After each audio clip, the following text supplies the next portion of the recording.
The air in the Pinnacle restaurant, 75 floors above the glittering sprawl of Chicago, was worth more than most people's homes. It was a rarefied atmosphere of hushed power, where multi-billion-dollar deals were sealed with a handshake and a sip of vintage Bordeaux. On this particular evening, the future of tech giant Orion Dynamics was about to be written on a single sheet of paper.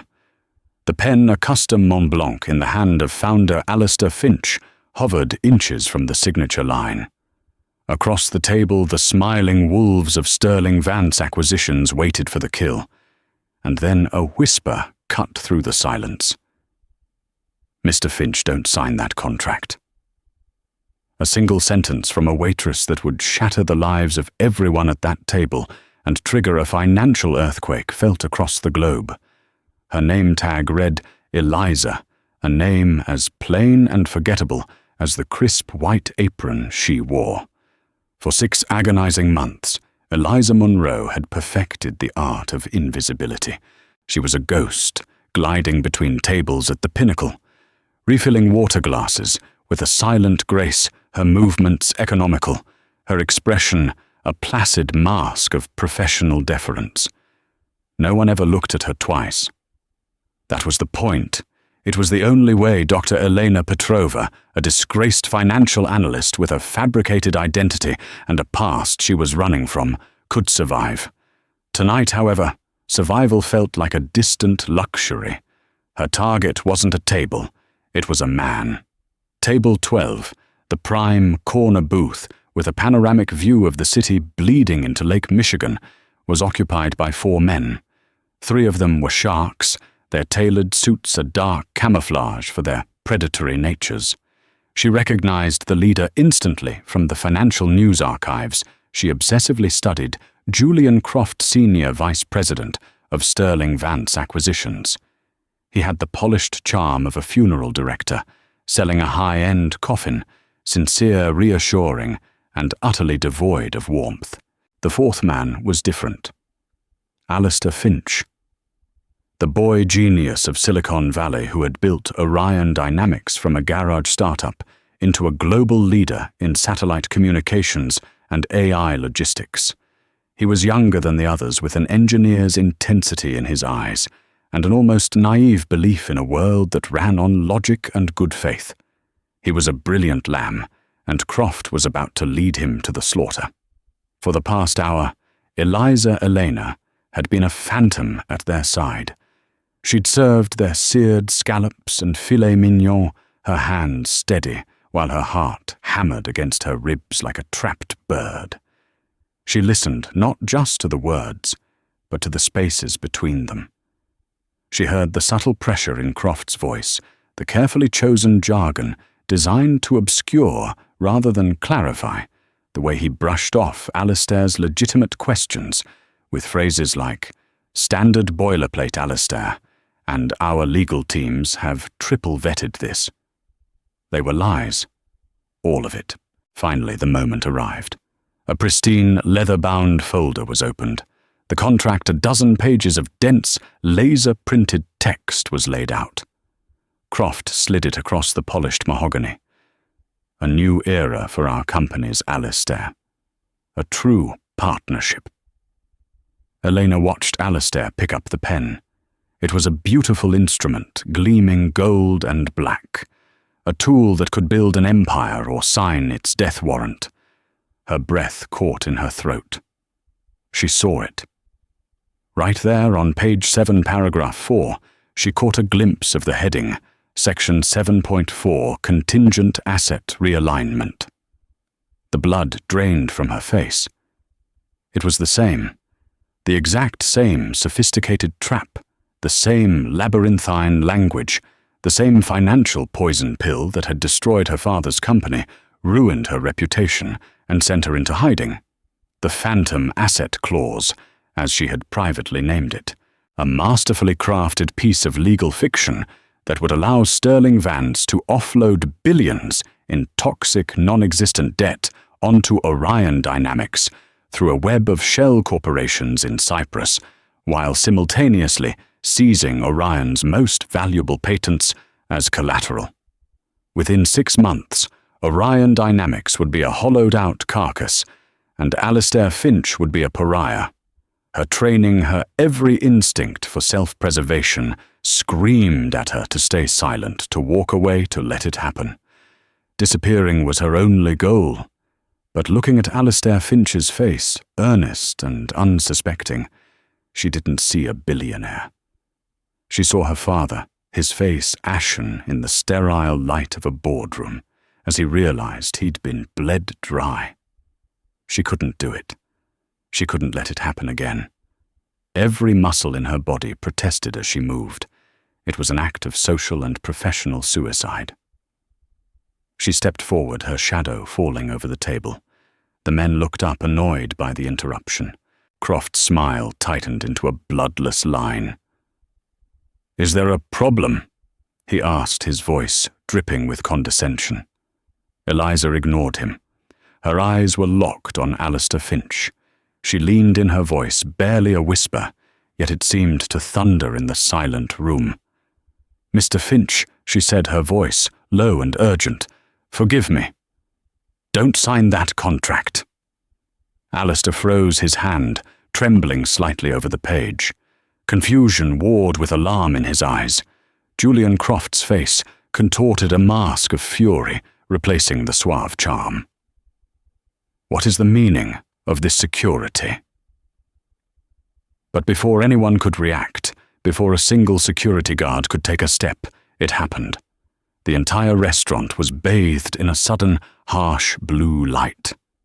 Every screen, the large one behind the bar showing a sports game, the small tablets used for ordering the personal phones on the tables, flickered and changed. They all displayed the same breaking news alert from the Financial Times network. The bold white headline was stark and damning Sterling Vance implicated in massive offshore fraud. Whistleblower leaks, Cyprus papers, ESSEC launches immediate investigation. Below the headline, a picture of Julian Croft's boss, the CEO of Sterling Vance, appeared next to documents stamped with the logos of the very same Cypriot shell companies Elena knew were woven into Alistair's contract. The clatter of a single fork hitting a plate was the only sound. Then absolute silence. Everyone in the room froze. The diners, the staff, the sharks from Sterling Vance. Julian Croft looked as if he'd been turned to stone his face, a canvas of pure, unadulterated horror. Alistair Finch stared at the screen, then at the contract, then at the waitress, the invisible woman who had just saved him from financial oblivion. The whisper had become a roar, and the world had stopped to listen. The frozen moment shattered into 1,000 shards of chaos. Julian Croft was the first to move, his paralysis breaking into a surge of panicked fury. He wasn't looking at Alistair anymore. His eyes, cold and venomous, were locked on Eleanor. To him, she was no longer a waitress. She was the cause, the catalyst, the ghost who had materialized to wreck his masterpiece of deceit. "Get her!" Croft snarled at his two associates, his voice a raw, ugly thing that didn't belong in the refined atmosphere of the pinnacle. Alistair Finch reacted on pure instinct. He wasn't a fighter, he was a thinker, but his mind worked at the speed of light. He saw the threat, the desperation in Croft's eyes, and understood that the situation had escalated beyond a broken deal into something physical and dangerous. He grabbed Elena's arm. "With me, now!" His own security detail, a discreet man named Marcus Thorne, who had been sitting at a nearby table, was already on his feet. Marcus was a former British SAS operative, a man whose calm demeanor was a thin veneer over a core of coiled steel. He moved with an unnerving efficiency, positioning himself between Alistair's table and Croft's advancing men. "Sir, this way," Marcus said, his voice level, but his eyes scanning every exit, every person, every potential threat. Croft's men were corporate lawyers, not thugs. They hesitated for a crucial second, thrown off by Marcus's solid, immovable presence. That second was all the trio needed. Alistair, still holding Elena's arm, followed Marcus as he forged a path through the gawking diners. "What did you do?" Alistair asked, breathlessly, as they moved quickly past the maitre d's station. I recognized the language in the contract." Elena stammered, her own adrenaline surging. The anonymous safety of her life had just been detonated. The news alert, that timing. Alistair's mind was racing, trying to connect the dots. "Was that you?" "No, I have no idea. It's a coincidence, a miracle." She replied, her voice shaking. She knew it wasn't a miracle. Someone else was blowing the whistle, and the timing had been either cosmically fortunate or terrifyingly orchestrated. They reached the private elevator, the express car to the ground floor. Marcus held the door, his eyes still fixed on the restaurant behind them. They could hear Croft shouting his voice, faint but furious. The polished brass doors slid shut, encasing them in a sudden, deafening silence. The elevator began its smooth, rapid descent. For a moment, the only sound was the hum of the machinery and their own ragged breathing. Elena finally looked at Alistair Finch. His face was pale, his mind clearly processing the magnitude of the bullet he had just dodged. He was looking at her not as a waitress, but as a complete enigma. "Who are you?" he asked, his voice quiet but intense. Before she could answer, his phone buzzed. It was his chief legal counsel. Alistair answered, his voice clipped. "David, what the hell is going on?" "Yes, I saw it." "No, I did not sign. I repeat, I did not sign the contract. The waitress—" "Yes, you heard me. Lock down everything. I want our security team sweeping for any digital infiltration from Sterling Vance, effective immediately. And get me everything you can on a list of Cypriot shell companies I'm about to send you." He hung up and looked back at Eleanor. "You mentioned the contract's language. What did you see?" "Section 7.4, she said, her voice gaining a sliver of its old confidence. "Contingent asset realignment. It's a mechanism to transfer debt under the guise of a partnership investment. They load up shell corporations with toxic assets from their failing ventures, value them on paper at 10 times their worth, and then realign them onto your books. Meanwhile, a different clause, probably buried in the appendices, gives them control of your core intellectual property as collateral for the investment. It's a corporate assassination." Alistair stared at her, his expression a mixture of awe and alarm. "That's incredibly specific. How could a waitress at the Pinnacle possibly know that—" The elevator chimed softly, announcing their arrival at the ground floor. The doors opened onto a cavernous, marble-floored lobby. "We need to get out of the building, sir." Marcus interjected, his focus absolute. "Croft will have called his own people. They won't let her just walk away." He was right. Elena felt a chill crawl up her spine. She had seen what Sterling Vance did to people who cost them money. Her father hadn't just been bankrupted. He was professionally and personally destroyed, hounded by lawsuits and false accusations until his health failed. She had become a ghost to avoid that fate. Now the ghost was in the light. Marcus guided them towards a side exit leading to the parking garage. "My car is in P2 Section C. It's armored." Of course it was. As they pushed through the heavy glass doors into the cool concrete air of the garage, Alistair's phone buzzed again. This time it was a text from an unknown number. He glanced at it, and his steps faltered.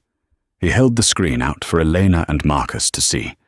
It was a single, chilling sentence.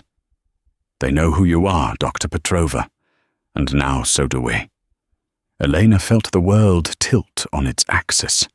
The anonymity she had clung to for 2 years had just been stripped away by a single text message. They knew her real name. The carefully constructed life of Eliza Monroe was gone. "How?" she whispered, her voice trembling. Marcus didn't waste time on the question. His head snapped up, scanning the rows of parked cars. "It's a trap. They're boxing us in." He drew a sleek black handgun from the small of his back, the movement so fluid it was almost imperceptible. "Get behind me, both of you." Alistair, a man who dealt in code and algorithms, now found himself in a world of concrete and steel, huddled behind an ex-soldier with a gun. He looked at the terrified woman beside him, Dr. Elena Petrova, the waitress who had just saved his company, and in doing so, had apparently resurrected a ghost that very powerful people wanted to keep buried. The distant squeal of tires echoed through the garage. They weren't just running from a bad deal anymore. They were being hunted. The black Audi A8, with its ballistic-grade paneling and reinforced windows, tore through the Chicago streets. Marcus drove with focused aggression, his eyes constantly checking the mirrors, making unpredictable turns that were clearly part of a well-rehearsed security protocol. In the back seat, the silence was thick with unspoken questions.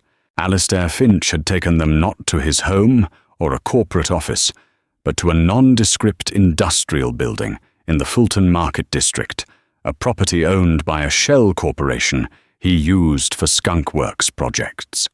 The interior was a stark contrast to the gritty exterior. It was a minimalist, hyper-modern safe house and command center, dominated by a wall of high-resolution monitors, currently displaying news feeds, stock tickers, and encrypted communication channels. "We're secure here," Marcus announced, initiating a lockdown sequence from a panel by the door. Steel shutters descended over the windows, and the hum of an advanced air filtration system kicked in. "No one gets in or out without my authorization." Alistair turned to Eleanor, his expression unreadable. "All right, Dr. Petrova. I think you owe me an explanation, and I think it's going to be a long one." Eleanor sank into a leather chair, the adrenaline of the escape finally giving way to a bone-deep weariness. The facade of Eliza Munro was gone, and the weight of her true identity settled back onto her shoulders. "My father was Mikhail Petrova," she began, her voice quiet. "He owned Petrova Industries, a mid-sized aerospace engineering firm. He was a brilliant engineer, much like you, good at building things, but not at seeing the devils in the details." She paused, gathering her thoughts. 5 years ago, we were on the verge of a major breakthrough, a new composite material for satellite deployment. It would have revolutionized the industry. We needed a capital injection to scale up production. That's when Sterling Vance approached us. Julian Croft was the man who made the pitch. Alistair listened, his posture rigid, absorbing every word. "It was framed as a partnership just like yours," Elena continued, a bitter edge to her voice. "They offered us an incredible deal, far better than any of the venture capitalists. My father was ecstatic. I was his chief financial analyst. I vetted the contract. I spent weeks on it. It seemed perfect. Too perfect. The phantom asset clause," Alistair said, stating it not as a question, but as a fact. Elena nodded, a flicker of pain in her eyes. "I missed it. It was a masterpiece of deception, buried under layers of legal jargon and cross-references to schedules that didn't exist until the final signing. They used the exact same structure Cypriot shell companies inflated asset valuations. By the time we realized what was happening, it was too late. They triggered the contingent clauses. They drained our capital, seized our patents for pennies on the dollar, and left Petrova Industries drowning in billions of manufactured debt." She looked up, her gaze meeting Alistair's. "But they didn't stop there. Ruining my father wasn't enough. They had to destroy the one person who could prove what they did. They fabricated evidence emails, bank transfers, implicating me in the fraud. They made it look like I was the mastermind, that I had colluded with them to defraud my own father. The SEC launched an investigation, but Sterling Vance's lawyers were always one step ahead. They painted me as a greedy, treacherous daughter. My father, he believed them at first. The betrayal broke him. The wall of monitors flickered. Marcus, who had been silently running searches on a terminal, spoke up. "She's telling the truth, sir. Dr. Elena Petrova, Ph.D. in economics from MIT, youngest ever analyst at Petrova Industries. There's a sealed federal indictment against her for securities fraud issued 2 years ago. She disappeared shortly after. My father died of a heart attack 6 months after the company collapsed." Elena said, her voice hollow. "Before he died, he finally understood that I had been framed. His last message to me was to run, to disappear, and to survive. So I did. I erased Elena Petrova. I learned to be no one, to be invisible. I ended up at the pinnacle because it was the last place anyone would look for a disgraced financial analyst hiding in plain sight among the very wolves who had destroyed my life." Alistair paced the room, his mind connecting the pieces of the puzzle. The waitress, the warning, the perfectly timed news leak, the text message. "The leak tonight," he said, stopping in front of her. "That wasn't you. But the timing suggests it's connected. Someone else is after Sterling Vance." "It must be," Elena agreed. "To have access to the Cyprus documents, that's a deep-level breach. Someone on the inside or another victim." "Which brings us to the most pressing problem," Marcus said, his tone grim. "The text message. Croft's team couldn't have identified you that quickly. It's impossible. And they wouldn't have sent a warning. They'd have sent a team to grab you. That text wasn't from Sterling Vance." Alistair's eyes widened in realization. "It was from the whistleblower." Elena looked up, a new kind of fear dawning on her. "What?"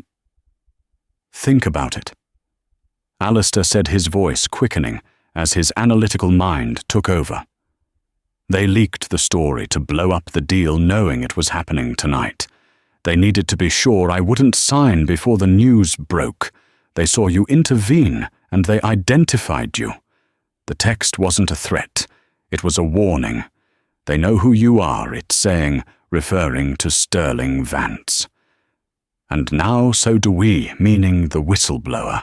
They're telling you that you're back in the game, whether you like it or not." On the main screen, a new encrypted message blinked into existence, originating from the same anonymous source as the text. It was an audio file. Marcus rerouted it through several security filters before playing it. A distorted synthesized voice filled the room, cold and robotic.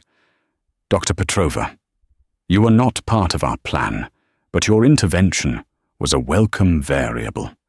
Sterling Vance is now wounded and exposed, but they will not fall without a fight. They will hunt you to the ends of the earth to silence you. Your knowledge of their methods makes you the greatest threat to them and their greatest liability. The evidence that has been leaked is only the beginning. The proof that can exonerate you and destroy them completely, the original unredacted transaction, ledgers still exists, but they are not in a server. They are in a hard copy archive." The voice paused for effect. "To get them, you'll have to go into the heart of the beast. Sterling Vance Tower, sub-level 3.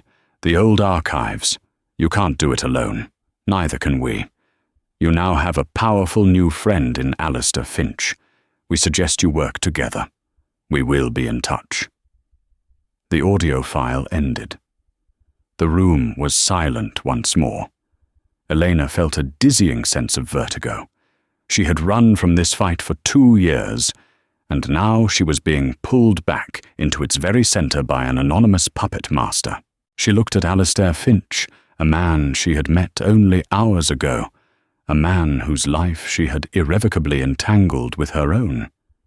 "They want us to go on the offensive," Alistair said, a strange, determined light in his eyes.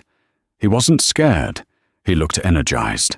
This was a problem, a complex system of variables, and he was built to solve problems.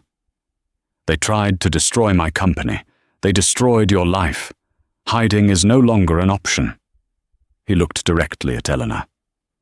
They framed you as a criminal, Dr. Petrova. How would you like to become one for real? The next 48 hours were a blur of caffeine-encrypted data streams and calculated paranoia. Alistair's safe house transformed into the war room for an impossible mission. The dynamic between the three occupants solidified. Alistair was the strategist, his mind, a chessboard where he played out a dozen scenarios at once. Marcus was the tactician responsible for the physical and digital security that kept them alive, and Elena, for the first time in years, was unleashed. She was the weapon. Freed from her waitress disguise, the real Dr. Petrova emerged. She moved with a renewed purpose, her eyes sharp and focused, as she dissected Sterling Vance's financial architecture on Alistair's monitors. She mapped out their network of shell corporations, identified their key financial officers, and predicted their movements with unnerving accuracy. She knew their playbook because she had been one of its first victims.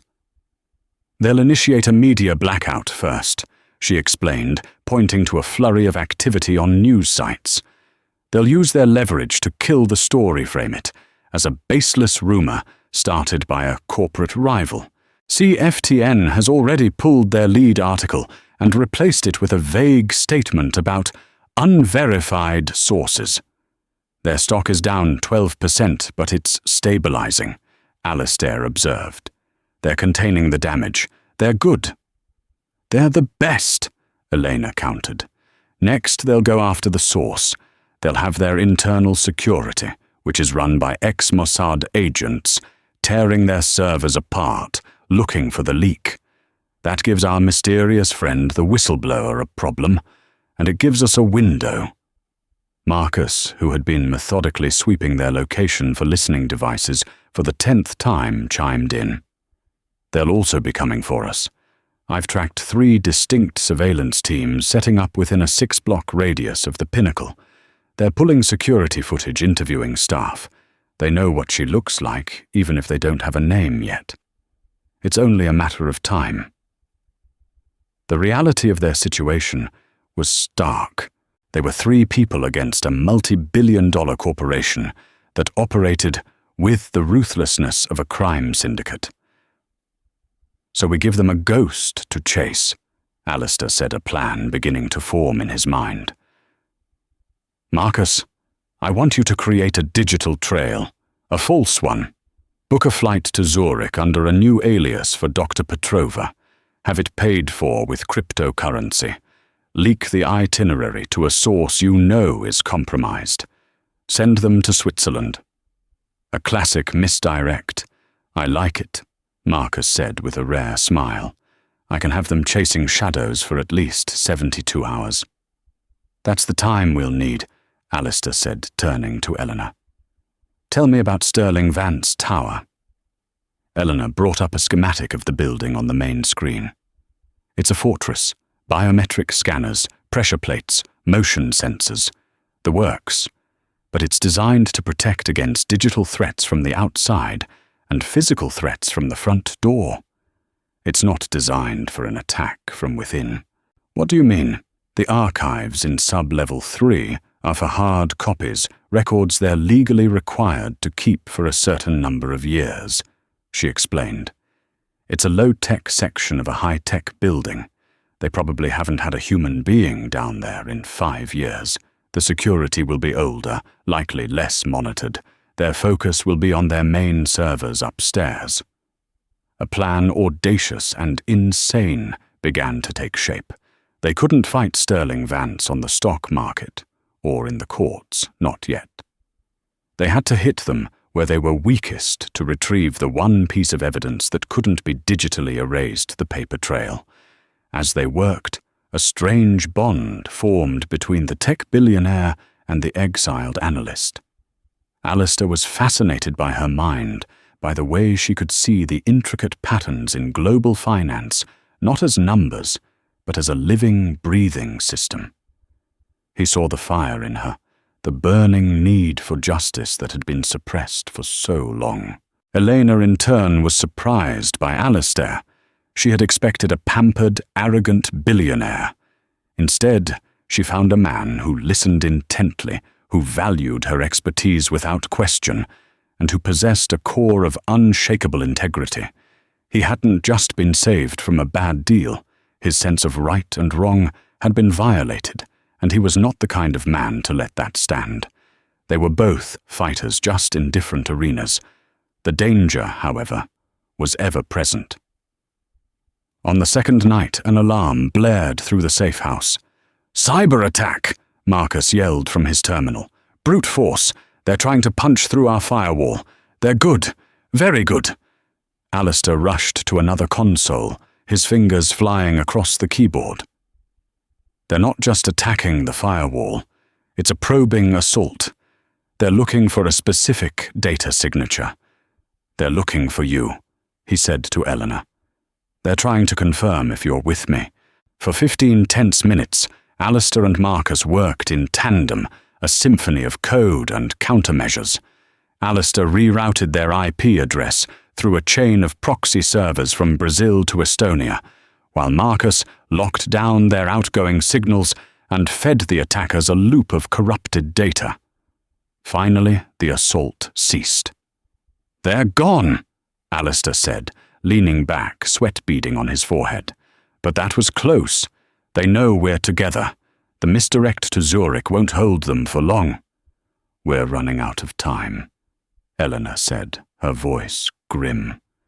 Later that night, as Marcus took the first watch, Elena found Alistair staring at the city lights through a gap in the steel shutters. "Are you sure about this?" she asked quietly. "You could walk away, cut your losses, issue a statement, and let your lawyers handle it. You don't have to put your life on the line for me." Alistair turned to face her. "When I started Orion Dynamics, I made a promise to myself that I would build something that mattered, something clean. I wanted to prove that you could be successful without being corrupt. Today, Julian Croft and his bosses tried to make me a part of their filth. They tried to use my dream to feed their greed. This isn't just about your justice anymore, Elena. It's about my company's soul. They picked a fight with the wrong engineer." He held her gaze, and in that moment, she understood. This was no longer just her fight for redemption. It was their war. The hunted had become the hunters, and they were about to walk into the lion's den. The plan was a triptych of precision, audacity, and deception.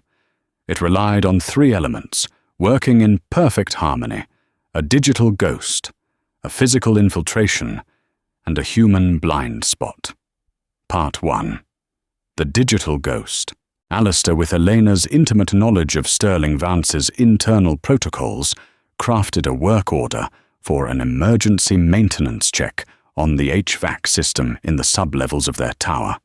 He didn't hack their system from the outside. That would trigger immediate alarms. Instead, he used a 0-day exploit he'd discovered in the specific brand of industrial control software. They used a vulnerability no one else in the world knew existed. He spoofed the credentials of a low-level third-party maintenance contractor, scheduled the work order for 3:00 a.m., and buried it in a mountain of routine automated requests. To any security analyst glancing at the logs, it would look utterly mundane. Part 2. The physical infiltration. This fell to Marcus. The plan wasn't to break in, it was to be let in. At 2:45 a.m., a battered white van with the logo of Citywide Climate Control pulled into the loading bay of Sterling Vance Tower. Marcus, dressed in a grease-stained jumpsuit and carrying a toolbox, looked the part perfectly. He presented the forged work order on a tablet. The night security guard, a bored man named Kevin, barely glanced at it. The system said it was legitimate. The man looked like a janitor. He waved him through. Inside the van, hidden in a concealed compartment, was Eleanor. Part 3. The Human Blind Spot. Eleanor was the key. She was the one person who knew what they were looking for. The archives were a maze of shelves packed with thousands of identical-looking cardboard boxes. They didn't have time to search. They needed to be precise. Once Marcus cleared the loading bay, he found a secluded corner and helped Eleanor out of the van. They were in the guts of the building, a world of concrete corridors and humming pipes, a stark contrast to the opulence above. They moved silently, Marcus leading the way, his senses on high alert. "Security cameras are on a 90-second loop in this sector," he whispered, pointing to a dome camera overhead. "An old system. They don't monitor it live unless an alarm is tripped. We move between the loops. Now." They reached the entrance to sub-level 3. It was a heavy steel door with an old-fashioned keypad lock. Alistair had already provided the code retrieved from the building's unencrypted maintenance logs. The door hissed open into a vast, cold room that smelled of old paper and dust. The archive was immense, far bigger than Elena had imagined. Rows upon rows of towering metal shelves stretched into the darkness, each one laden with hundreds of brown boxes. "Okay, Alistair, we're in," Marcus whispered into a tiny microphone on his collar. "What are we seeing, Elena?" Back in the safe house, Alistair had a low-resolution feed from a micro-camera on Elena's glasses. The whistleblower said, "Original transaction ledgers." Elena said, her voice tight with tension. "They wouldn't be filed under the shell company names. That's too obvious. They'd file them under the project code name for the acquisition." "What was the code name for your father's deal?" Alistair asked from the command center. "Project Icarus," Elena said bitterly. They always did have a dark sense of humor. They began to search. The labeling system was archaic. Box after box was filled with useless records, old expense reports and marketing materials. Minutes stretched into an eternity. The 3:00 a.m. work order gave them a plausible window of about an hour. Every rustle of paper sounded like a gunshot in the silence. "We're running out of time," Marcus urged, keeping watch by the door. "Anything." "Nothing," Elena said in frustration, pulling down another heavy box. "It's not here." Maybe the source was wrong. "No," Alistair's voice crackled in her ear. "Think, Elena. You know how these people operate. Deception on top of deception. Would they file it under the project name?" Elena stopped. He was right. That was still too logical. She closed her eyes, trying to put herself in the mind of the paranoid, obsessive-compulsive accountants who ran Sterling Vance's Black Book operations. It wouldn't be a name. It would be a number. A date. "The date the deal was finalized," she said suddenly. "September 15th, 5 years ago. They would file it under the numeric date, but backward, as a simple inversion cipher." She raced to the section labeled with numbers. She scanned the shelves, her eyes flying. She was looking for a box labeled 15951002. It was a long shot, a desperate guess. And then she saw it. On the very top shelf, covered in a thick layer of dust, was a single brown box with the number scrawled on its side in faded black marker. It was too high to reach. "Marcus, I need a boost." Marcus hurried over, lacing his hands together. Elena stepped into his improvised stirrup, and he lifted her effortlessly. Her fingers brushed against the rough cardboard. She pulled it down, her heart pounding. She blew the dust off and opened the lid. Inside were not modern printouts, but old-fashioned green bar accounting ledgers. Hard copies. The ink was slightly faded. And there it was in meticulous handwritten detail, the entire fraudulent scheme. The transfer of funds to the Cypriot accounts, the falsified valuations, the signatures of the executives who approved it. It was all there. It was the smoking gun. It was her exoneration. A wave of emotion washed over her, so powerful it almost buckled her knees. Tears welled in her eyes. "I've got it," she whispered. "Alistair, I've got it all. Get out of there." "Now," Alistair commanded. "Your window is closing." Elena carefully placed 2 of the largest ledgers into a slim backpack Marcus was carrying. They left the box in disarray, a sign for their anonymous benefactor that the mission was a success. As they reached the door of the archive, a new voice echoed from Marcus's earpiece. It was the distorted, synthesized voice of the whistleblower. "Congratulations, Dr. Petrova, but you have company. Julian Croft is in the building. He was alerted by an anonymous tip about a security breach. The tip was from me. I've sent him on a wild goose chase to the server rooms on the 50th floor, but he's smart and he's paranoid. You have less than 10 minutes before he realizes the true target was the archive. Exit now." The game had changed again. This wasn't just a quiet infiltration anymore. It was a race against their most dangerous adversary inside his own fortress. The retreat was infinitely more dangerous than the infiltration. Every shadow seemed to hold a threat. Every distant sound was the approach of security. The whistleblower's warning had electrified the air. Julian Croft was in the building. "We can't go back to the loading bay," Marcus stated, his voice a low growl of controlled urgency. "He'll have it sealed. We need another way out." "The maintenance elevator." Elena suggested, her mind racing through the schematics she'd memorized. "It goes to the ground floor, to the janitorial supply area. It's low security." Alistair, their eye in the sky, confirmed it. "It's a blind spot. But you have to get there now. Croft just got off the elevator on sub-level 1. He's coming down." They moved through the concrete labyrinth, a world away from the gleaming offices above. They could hear the distant clang of a fire door, the sound of voices shouting. Croft was mobilizing the building's security. They reached the maintenance elevator, a grimy, rattling cage. As the doors closed, Elena felt a sliver of hope. They had the evidence. They were almost out. But as the elevator ascended, it shuddered to a violent halt between floors. The lights flickered and died, plunging them into darkness, save for the faint red glow of the emergency stop button. "He's cut the power to the service lifts," Marcus cursed. "He's boxing us in." Through the grate in the elevator door, they could see the corridor of the ground floor just 10 feet above them. "We're climbing," Marcus said, no room for argument in his tone. He pried open the inner door and then the outer grate. He slung the backpack with the precious ledgers onto his own back.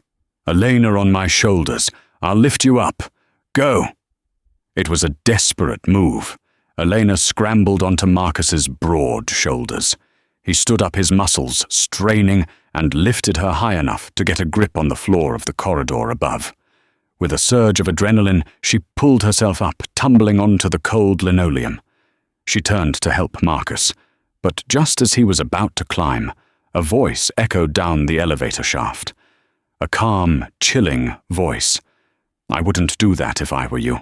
Julian Croft stood at the end of the corridor, flanked by 2 imposing security guards. He wasn't even out of breath. He held a phone in his hand, a smug, triumphant smile playing on his lips. "Dr. Petrova, it is a pleasure to finally meet you in person. Though I must say, your choice of attire is a significant downgrade from your MIT days." He gestured to the maintenance jumpsuit she wore. "Tell your soldier to stay put, or my men will open fire into the shaft.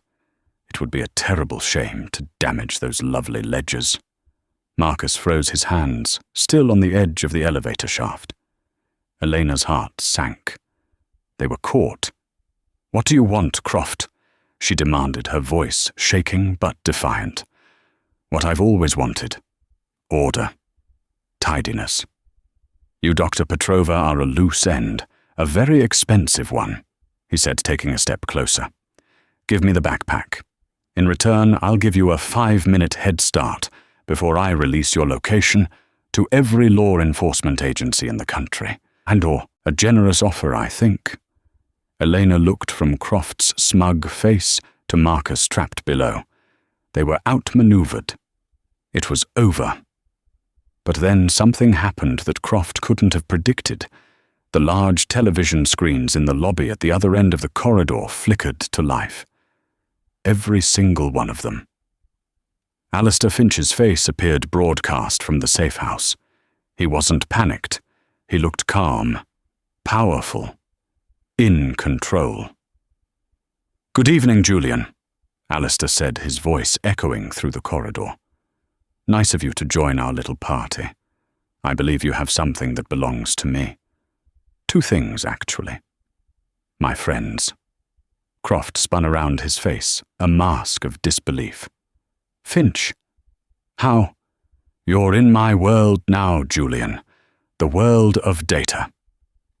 While you were busy playing soldier in your basement, I was having a little chat with your building's entire integrated network," Alistair said coolly. "I control the lights, the elevators, the doors, the cameras. Oh, and the fire suppression system.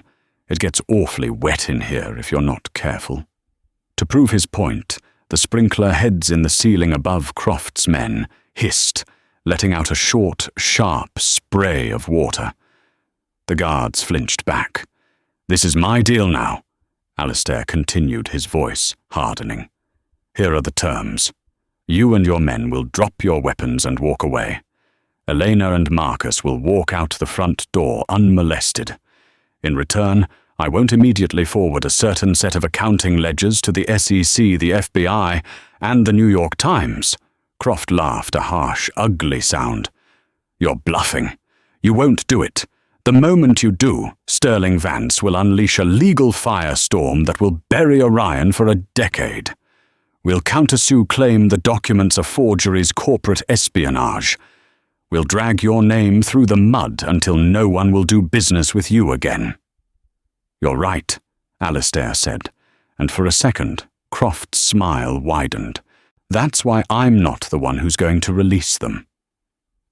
On the screens, Alistair's image was replaced by a live feed. It showed the front entrance of the Sterling Vance building. A crowd was gathering, reporters, TV crews with cameras, federal agents in dark suits. "You see, Julian," Alistair's voiceover explained, "while you were hunting one ghost, another was setting a trap for you. An anonymous source, the same one who tipped you off about the break-in, also tipped off the press and the FBI that a senior executive, namely you, would be attempting to destroy evidence in the sub-basement archives tonight. They're waiting for you." Croft's face went white. The smugness evaporated, replaced by the stark terror of a man who had just seen the guillotine blade rising. He had been played. From the very beginning, the whistleblower hadn't just used Elena and Alistair to get the evidence. They had used Croft himself to create the perfect, unmissable media event for its reveal. "Checkmate, Julian." Alistair's voice said a final, definitive judgment. Croft looked at Elena, his eyes filled with a desperate, venomous hatred. He had lost. He knew it. Slowly, deliberately, he nodded to his men. They lowered their weapons. Marcus pulled himself out of the elevator shaft. He walked over to Elena, placing a protective hand on her shoulder. Together they turned their backs on the defeated Julian Croft and started walking down the long corridor, towards the front doors, towards the flashing lights of the cameras, and towards the justice that had been denied for so long. Walking out of the Sterling Vance Tower was a surreal experience. The moment Elena and Marcus emerged carrying the backpack that held a corporate empire's doom, they were engulfed in a maelstrom of flashing lights and shouted questions. Federal agents immediately cordoned them off, taking possession of the ledgers with a grim professionalism. Julian Croft and his team were apprehended, Moments later, their pathetic attempts to blend into the chaos failing utterly. The story exploded. It was the loud item on every news network on the planet. The Sterling Vance ledgers, as they came to be known, were irrefutable. The hard copy evidence combined with the digital leaks from the whistleblower created a perfect storm. The company's stock didn't just fall, it ceased to exist, plummeting to zero before trading was halted indefinitely. Arrests were made at the highest levels. The corporate titan was beheaded. For Elena, the next few weeks were a blur of depositions and official statements.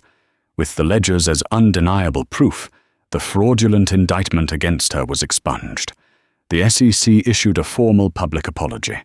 Her name, Elena Petrova, was cleared of all wrongdoing. She was no longer a ghost. The identity of the whistleblower, however, remained a mystery. They sent one final encrypted message to Alistair and Eleanor. Justice is a collaborative effort. You have finished what we started. We are other victims of Sterling Vance, a consortium of those they ruined over the years. We provided the map. You retrieved the treasure. The world is better for it. Be well. The message then self-destructed. The anonymous alliance was over. A month later, Elena stood with Alistair Finch in his own office, a sleek, glass-walled space overlooking the city from the top floor of the Orion Dynamics building. It was a view to rival the one from the pinnacle, but this one felt different. It wasn't a perch for predators. It was a vantage point for visionaries. "It's strange," Elena said, looking out at the skyline. "For 2 years, all I dreamed about was getting my name back. Now that I have it, I'm not sure who Elena Petrova is anymore." "I know who she is," Alistair said, coming to stand beside her. "She's one of the most brilliant financial minds I've ever met. She's a woman who was willing to risk her own safety to save a stranger. She's a fighter." He gestured around his office. "What Sterling Vance did. It exposed a vulnerability in my world. I build things with code and logic. They build empires with lies and loopholes. I'm protected now, but a lot of other companies, a lot of other innovators aren't." He turned to her, his expression serious. "I'm creating a new division at Orion Dynamics, a corporate security and ethical investment division. It will be dedicated to protecting companies from predatory firms like Sterling Vance, using a combination of financial forensics and predictive analytics to identify threats before they strike. A sort of corporate immune system. But it needs someone to run it. Someone who knows the enemy's playbook better than they do themselves." Elena looked at him, understanding dawning in her eyes. "You're offering me a job." "I'm offering you a command," he corrected her. "A chance to not just clear your family's name, but to make it stand for something. To build a shield for all the other Petrova Industries out there." A genuine smile, the first truly unguarded smile she'd had in years, spread across Eleanor's face. The waitress who served the powerful was now being asked to protect them. The ghost who hid from the world was being invited to change it. It was a perfect poetic justice. "I have one condition," she said. "Name it." "My office has to have a better view than this one." Alistair laughed, a sound of genuine warmth and relief. In the cutthroat world of finance and technology, they had found something incredibly rare, a true partner. Their ordeal hadn't just been about survival or revenge. It had forged an alliance, one built on mutual respect and a shared desire to build something better. The waitress had saved the billionaire, and in doing so, she had saved herself. And together from their own tower of glass and steel, they were ready to watch over the city, not as rulers, but as guardians. From a hushed whisper in a billionaire's ear, to the public collapse of a corrupt empire, Elena Petrova's journey, is a powerful testament to the fact that one person's courage can change the world. She went from being an invisible waitress, a ghost haunted by her past, to the commander of a new venture ready to shape the future. Alistair Finch learned that the greatest threats aren't always rival companies, but the moral rot that can hide behind a friendly smile and a billion-dollar contract. Their story is a reminder that integrity, intelligence, and bravery are the most valuable assets of all. If you were captivated by Elena's fight for justice and Alistair's stand against corruption, please show your support. Hit that like button, share this video with someone who loves a story where the underdog wins, and most importantly, subscribe to the channel. We have so many more incredible true-life stories of ordinary people doing extraordinary things coming your way. Don't miss out.